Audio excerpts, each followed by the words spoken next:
Hello there, friends. Hi. This is Dr. Tirath Gill.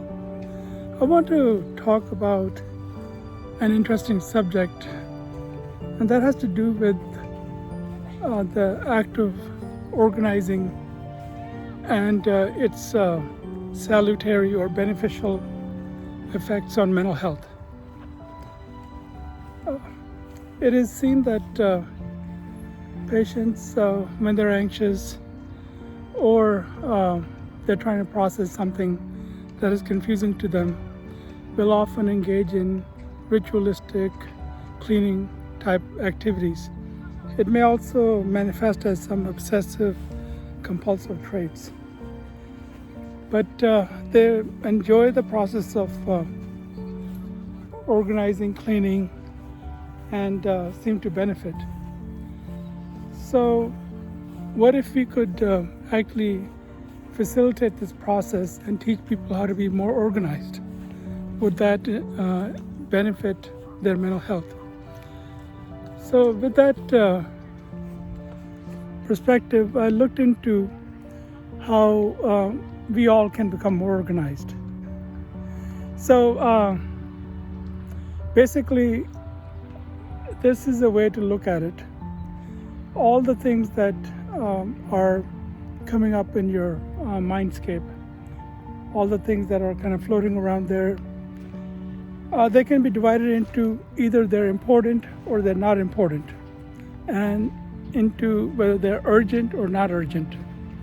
So if something is important and urgent, you should do it and take care of it right away. It's common sense. If something is important but not urgent, you can delay it, think about it, and analyze the pros and cons before making a decision. So this is something you would defer for later decision making. So that's important but not urgent.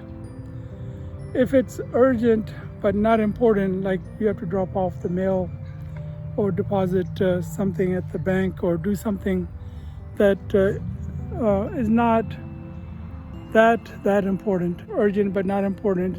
So you can delegate those things or delegate a time to take care of those things.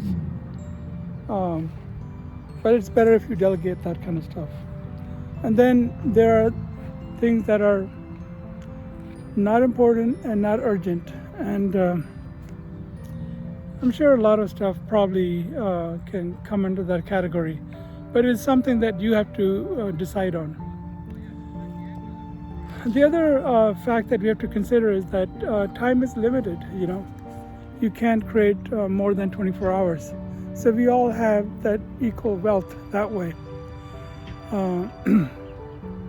So, what you do with your 24 hours depends on where your focus and energies are diverted. If you're focused on things that are unimportant and not urgent, and these are things that are going to take away from time that you need for perhaps things that are important and urgent. So you have to decide which things you can do without. And that's key one to becoming more organized and more productive.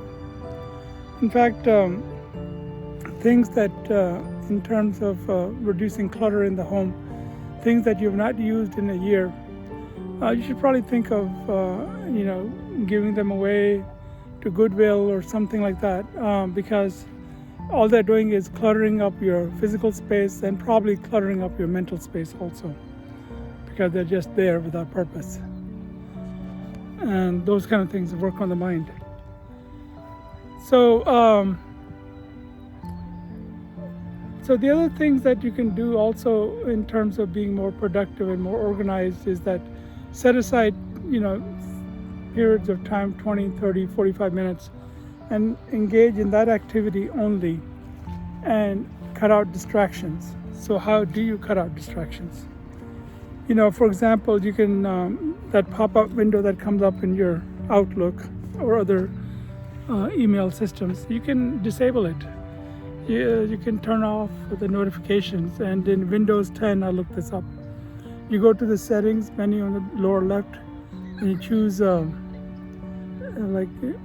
choose settings, and you choose notifications. And there's a button there, you can just click it and it turns off all those notifications. And so you're not distracted, because every time you're distracted by a random email that pops up, it can take precious minutes to get back to your focus of where you were. So it's very important to cut the distractions out. You can also put a sign on your door that time-sensitive work or something like that, so that people, will look at it and then give you space in order to do your work. Some people use headphones, to block out the noise, and it also seems to decrease interruptions by others when your headphones are on. You can listen to music that's productive for you.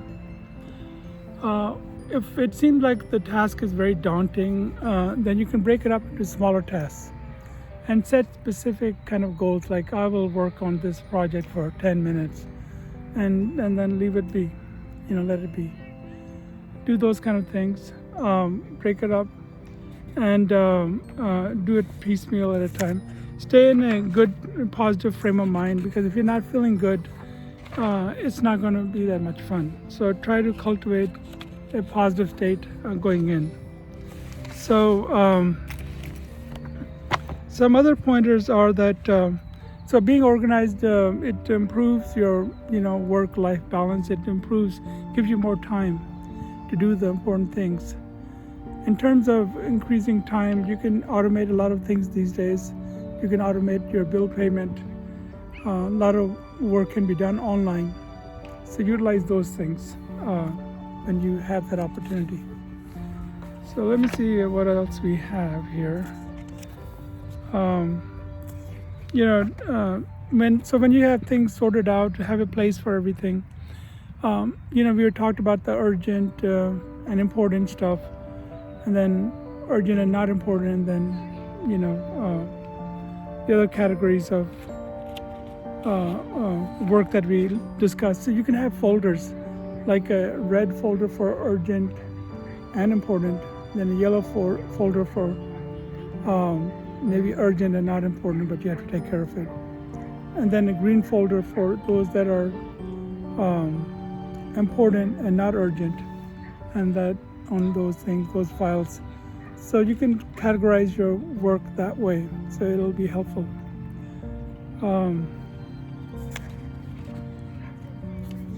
So it's important to set goals, like a measure that you can measure, like you'll do 10 push-ups or 5 push-ups or whatever goal that you might have, and then you can measure it, obviously, and it's time limited, every day or whatever it is, and you can use that to improve your output, your performance, and your success in whatever endeavor you're engaged in. So you can let your voicemail go to your phone calls go to voicemail, and you can pick those up later so you're not interrupted.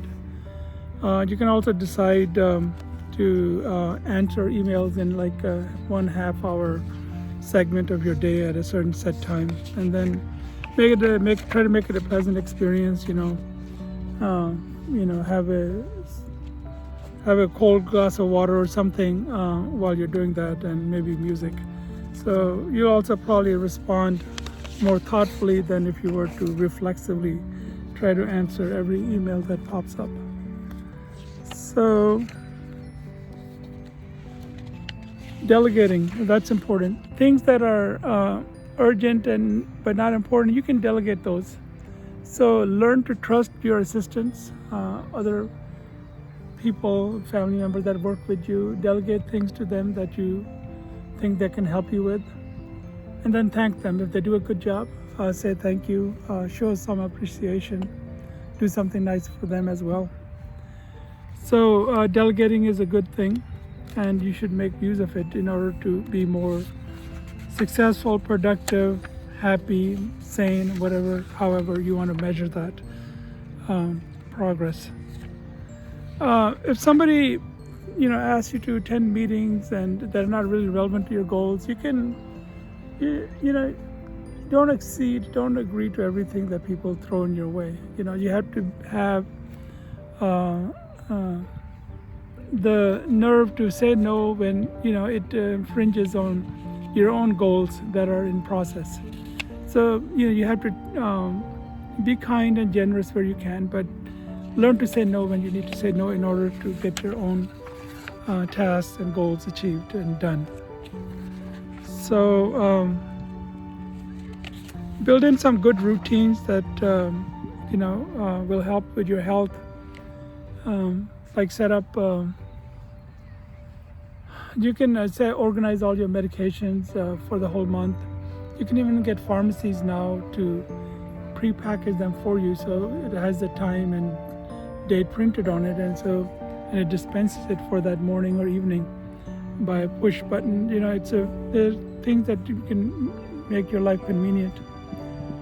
So organize those kind of things that are routine, automate them as much as possible, pre-do them if needed. So anyway, those are some pointers for getting more organized. If you're more organized, you'll definitely see some improvement in your emotional well-being. Thank you. Take care. Bye.